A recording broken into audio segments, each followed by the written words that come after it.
Сарыкамышское озеро находится приблизительно в 230 километрах с западной стороны от Дашогуза. Его протяженность 110, ширина достигает 70 километров. На востоке низменность граничит с дельтой Амударья древнего Сарыкамыша.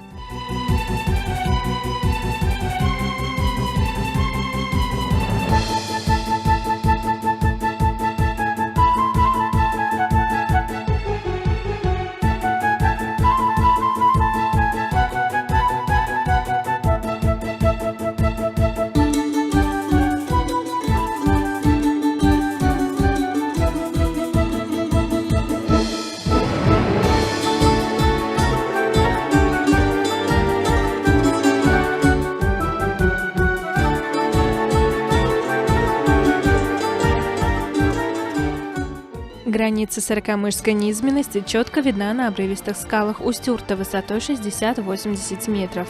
На северо-западной части Сарыкамыш пересекает достаточно небольшую прудовую низменность, расположенную на территории Устюрта. На севере и северо-востоке основание Сарыкамышской низменности вновь прилегает к склонам Устюрта.